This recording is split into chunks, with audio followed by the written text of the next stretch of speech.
Welcome to Nasdaq Trade Talks. I'm Jill Malandrino, Global Markets Reporter at Nasdaq. Joining us for this segment, we have Mark Schiller, President and CEO of Nasdaq-listed Hain Celestial, to discuss the impact of COVID on the CPG industry and how Hain is transforming its business. Mark, it's great to have you with us. Welcome to Trade Talks. Thanks for having me. How has the pandemic impacted consumer lifestyle and their purchasing choices?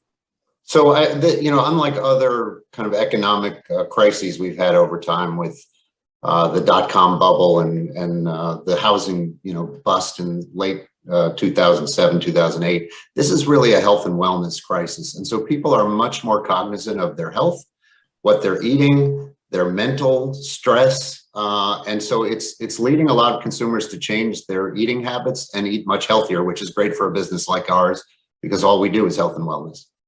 How is Hain responding to the current supply chain situation?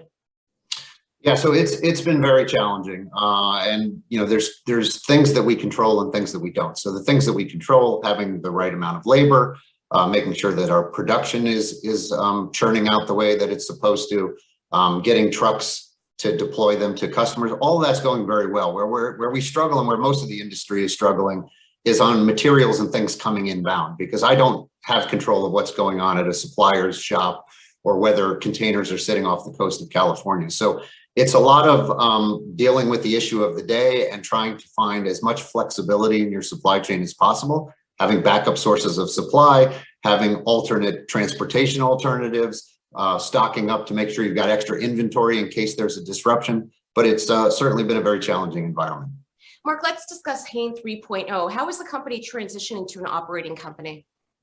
Yeah, so we spent kind of Hain 1.0 acquiring 55 brands over 25 years. Hain 2.0 was really to turn us from a holding company to an operating company by simplifying the business, focusing on the places where we really have the most potential for growth, having maniacal control of costs, building capabilities.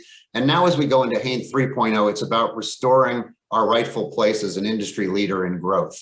And so we've got terrific brands that we've segmented, and we think about 75 to 80% of our sales are going to come from high growth brands and high growth categories like snacks and plant-based meat alternatives and tea and yogurt and personal care. And so we're really gearing the company toward building distribution and increasing the marketing on those brands to make them household names. And I also understand that you're focusing on international for growth. Tell us about the strategy behind that.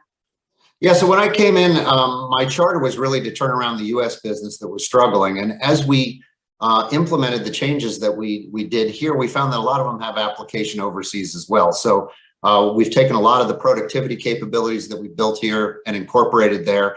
And the other thing that we found is we have 10 brands in our international business that are number one or number two shares in their segments. And many of them, as I said, are in high growth kinds of businesses, plant-based meats, non-dairy beverages, snacking. And so we've really gone to a more global strategy and looking at where the biggest growth opportunities are globally versus it just being a very domestic centric strategy as it was previously. And Hain just closed its first acquisition since you took the helm 4 years ago. How does that fit into the company's strategy? Yeah, so we bought a company called That's How We Roll, which is Parm Crisps and Thinsters.